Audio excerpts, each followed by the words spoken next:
आता डोळ्यांच्या सर्व आजारांवर अत्याधुनिक उपचार कणकवलीत, तेही अगदी माफक दरात.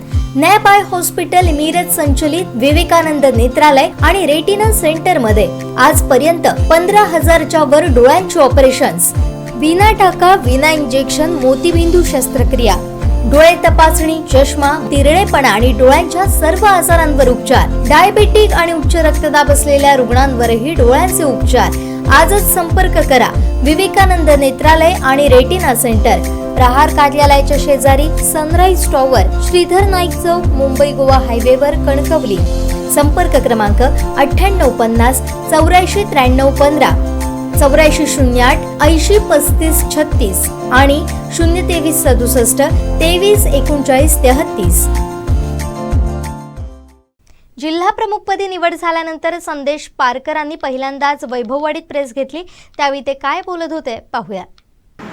माजी मुख्यमंत्री शिवसेनेचे पक्षप्रमुख आदरणीय उद्धवसाहेब ठाकरे, युवासेनेचे प्रमुख आदित्यजी ठाकरे यांनी सिंधुदुर्ग जिल्ह्याच्या जिल्हाध्यक्षाची जबाबदारी ती माझ्यावर त्या ठिकाणी दिली आणि ती जबाबदारी आणि तो विश्वास सार्थ ठरवण्याच्याकरता मी या पूर्ण या 4 तालुक्यामध्ये कामाला सुरुवात केली आहे. आणि आज वैभववाडी तालुक्याच्या दौऱ्यावर असताना मोठ्या संख्येनं या तालुक्यातले सर्व जबाबदार पदाधिकारी हे त्या ठिकाणी उपस्थित आहेत. शाखा प्रमुख उपस्थित होते, विभाग प्रमुख उपस्थित होते, उपजिल्हा प्रमुख, तालुका प्रमुख, सगळे पदाधिकारी, सरपंच मोठ्या संख्येनं त्या ठिकाणी उपस्थित होते. यांना सगळ्या कार्यकर्त्यांना योग्य असं मार्गदर्शन, कारण 2024 हे निवडणुकीचं वर्ष आहे आणि या निवडणुकीच्या वर्षामध्ये पहिली लोकसभेची निवडणूक होईल आणि त्याचबरोबर विधानसभेची सुद्धा निवडणूक त्या ठिकाणी होणार आहे. म्हणून आज या सगळ्या कठीण परिस्थितीमध्ये, आव्हानात्मक परिस्थितीमध्ये खरं तरी जबाबदारी पक्षानं आमच्यावर दिलेली आहे आणि आज पक्ष त्या ठिकाणी पक्षामध्ये फूट पडलेली आहे.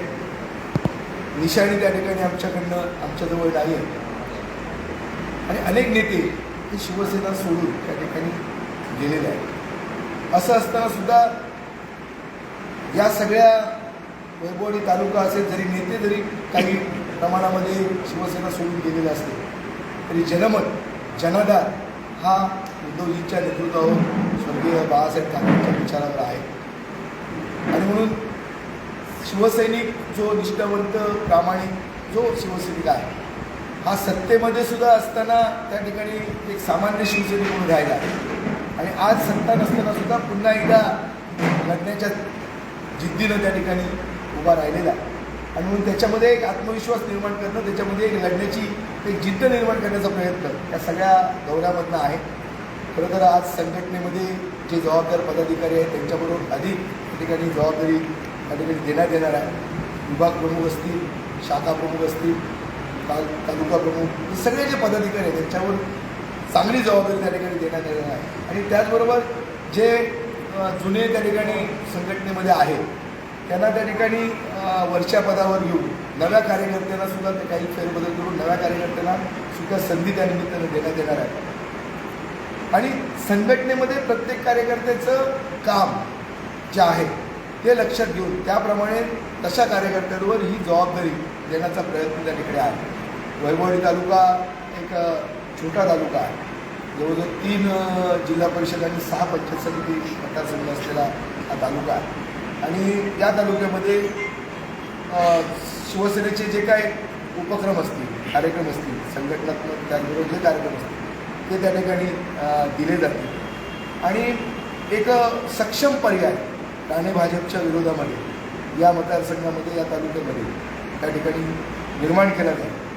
आणि कार्यकर्त्यामध्ये आज जो एक उत्साह, एक चैतन्य आहे आणि त्याचबरोबर जनमानसामध्ये पण या सगळ्या सरकारमध्ये, केंद्रामध्ये यांची सत्ता आहे, राज्यामध्ये सत्ता आहे, कुठल्याही घटकाला, कुठल्याही समाजाला त्या ठिकाणी ते न्याय देऊ शकले नाही. आज बघताय आपण मराठा समाजाचं आंदोलन झालं, शांततेच्या लोकशाहीच्या मार्गाने त्या ठिकाणी आंदोलन करत होते.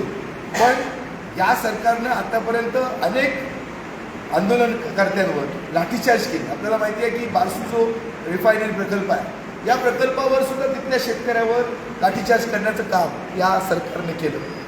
त्याच्यानंतर संतची परंपरा असलेला हा महाराष्ट्र राज्य आहे, या वारकरी संप्रदायावर सुद्धा त्या ठिकाणी लाठीचार्ज केला आणि काल मराठा समाजावर त्या ठिकाणी लाठीचार्ज झाला. संपूर्ण महाराष्ट्रामध्ये एक वातावरण त्या ठिकाणी पेटलेलं आहे आणि मराठा समाजाचं जे आरक्षण आहे हा त्यांचा हक्क आहे आणि तो मिळाला पाहिजे, ही सुद्धा शिवसेनेची त्यानिमित्तानं भूमिका आहे.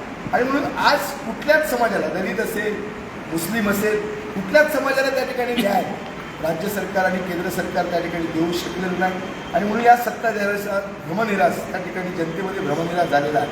आणि येणाऱ्या काळामध्ये वैभववाडी तालुक्यामध्ये शिवसेनेचं गतवैभव म्हणजे पुन्हा एकदा वैभव आम्ही त्या ठिकाणी कार्यकर्त्यांच्या श्रमाच्या जोरावर आणि उद्धवजींच्या नेतृत्वाखाली या तालुक्यामध्ये निर्माण करू. तशा पाहिलं तर शिवसेना ही सर्वसामान्यांचं कार्यकर्त्यांची नेतृत्व असणारी शिवसेना आणि त्यामुळे सर्वसामान्यांचं नेतृत्व मोठं करण्याचं काम आजपर्यंत शिवसेनेने केले. जे स्वर्गीय बाळासाहेब ठाकरेंनी विचार हिंदुत्वाचे विचार सुचवले, मराठी माणसाच्या न्याय हक्कासाठी शिवसेना निर्माण केली. आज कोकणातली अनेक नेते हे सामान्य घराण्यातले कार्यकर्त्याचे नेते, आज अनेक आमदार, खासदार, मंत्री, महापौर, मुख्यमंत्री अशी अनेक पदं ही शिवसेनेमुळे त्यांनी भूषवली. हे कोकणी माणसाला, मराठी माणसाला न्याय देण्याचं काम आहे, महाराष्ट्राला सर्वसामान्यांचं नेतृत्व देण्याचं काम शिवसेनेनं केलं. आणि मग तोच वारसा घेऊन आम्ही कार्यकर्त्यांना सगळ्यांना विश्वासात घेऊन त्या ठिकाणी एक चांगलं काम, शिवसेनेचं एक संघटनात्मक चांगली बांधणी त्या निमित्ताने करणार आहोत आणि तशा पद्धतीनं कामाला सुरुवात झालेली आहे. आज वैभववाडी तालुक्याच्या प्रथम जिल्हा प्रमुख झाल्यानंतर मी दौऱ्यावर आलो, संघटनात्मक कार्यकर्त्यांना मार्गदर्शन केलं आणि पुढील दौऱ्याची सुद्धा दिशा त्या निमित्तानं आपण ठरवलेली आहे. खरं तर विभाग प्रमुखांच्या माध्यमातून तिथले शाखा प्रमुख, त्यातल्या सरपंच असतील, ग्रामपंचायत सदस्य असतील, युवा सेना असेल, महिला सेना असेल, बेसिक शिवसेना असेल, सगळ्यांना त्या ठिकाणी विश्वासात घेऊन, स्थानिक सगळ्यांना विश्वासात घेऊन आम्ही एक सांघिक काम म्हणजे माझ्याबरोबर या ठिकाणी खासदार विनायक राऊतांच्या नेतृत्वाखाली आमदार वैभव नाईक असतील, या जिल्ह्याचे संपर्क प्रमुख अरुबाई दुधवटकर असतील, उपनेते गौरीशंकर खोत असतील, जिल्ह्याचे आमचे सहकारी जिल्हा बँकेचे माजी अध्यक्ष सतीजी सावंत असतील, अतुलजी रावराणे असतील, महिलांच्या नीलम सावंत पालव असतील आणि युवा सेनेचे आमचे सुशांत नाईक आणि वैभववाडी तालुक्याचे सगळे पदाधिकारी, मंगेश शिंदे, नंदू शिंदे, स्वप्नील गिरी, उद्धवभाई पाटील, आमच्या महिलांच्या प्रमुख, आमच्या जिल्हा परिषदच्या माजी सदस्य, या सगळ्यांना विश्वासात घेऊन एक सांघिक काम, एक टीमवर्क म्हणून या तालुक्यामध्ये आपण काम करणार आहोत. आणि येणाऱ्या काळामध्ये जनाधारसुद्धा तितक्या, जनतेचा आशीर्वादसुद्धा या सगळ्यामध्ये असला पाहिजे. त्याच्यासाठी आमच्याकडनं सुद्धा फार मोठ्या अपेक्षा आहे जनतेला की शिवसेना हा एक सक्षम पर्याय ठरू शकतो आणि शिवसेनेच्या माध्यमातून या जिल्ह्यामध्ये एक चांगलं काम उभं राहू शकतो, हा सुद्धा त्या ठिकाणी जनतेला विश्वास आहे. आणि म्हणून त्या अपेक्षा घेऊन जनतेचा विश्वास संपादन करून या तालुक्यामध्ये शिवसेना ही त्या ठिकाणी म्हणजे वैभवशाली पद्धतीने शिवसेना त्या जिल्ह्यामध्ये उभं करणे, तालुक्यामध्ये उभं करण्याचा आमचा प्रयत्न आहे. तुमची जिल्हा प्रमुखपदी निवड झाल्यानंतर असं एकूण चित्र दिसतंय की काही लोकांमध्ये काही तुमचे जे काही आहेत नेते मंडळ, काही नाराजीचा सूर दिसतो आहे.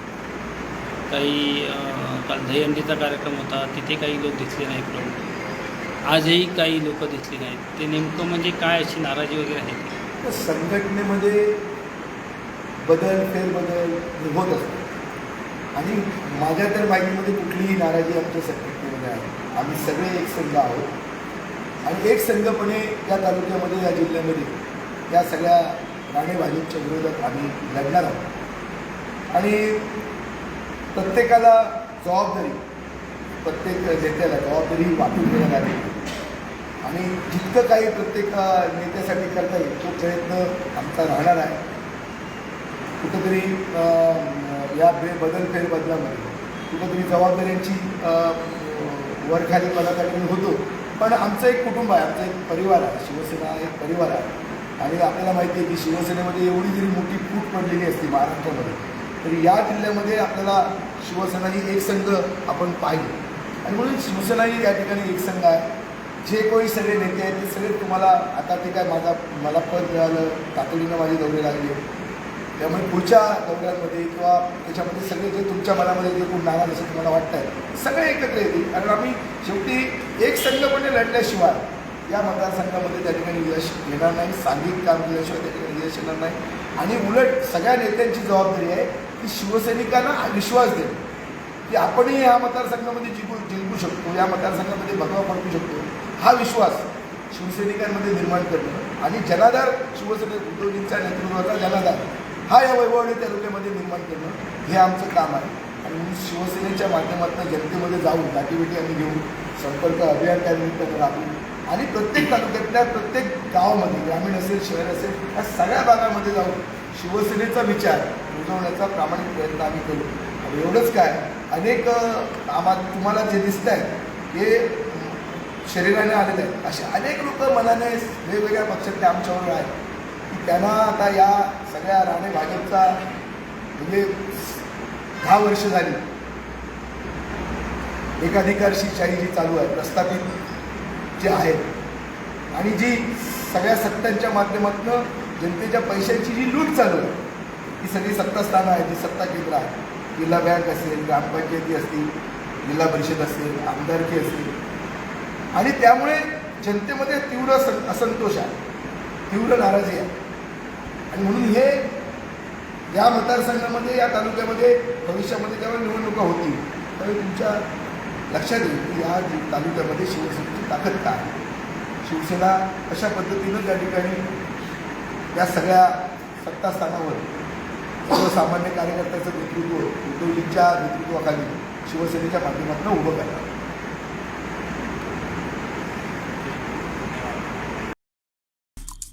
आमचे दिवसभरातले सर्व अपडेट्स, ताज्या घडामोडी आणि थेट लाईव्ह पाहण्यासाठी सबस्क्राईब करा, लाईक करा कोकणचं नंबर 1 महा चॅनल कोकण 7 लाईनचं YouTube चॅनल.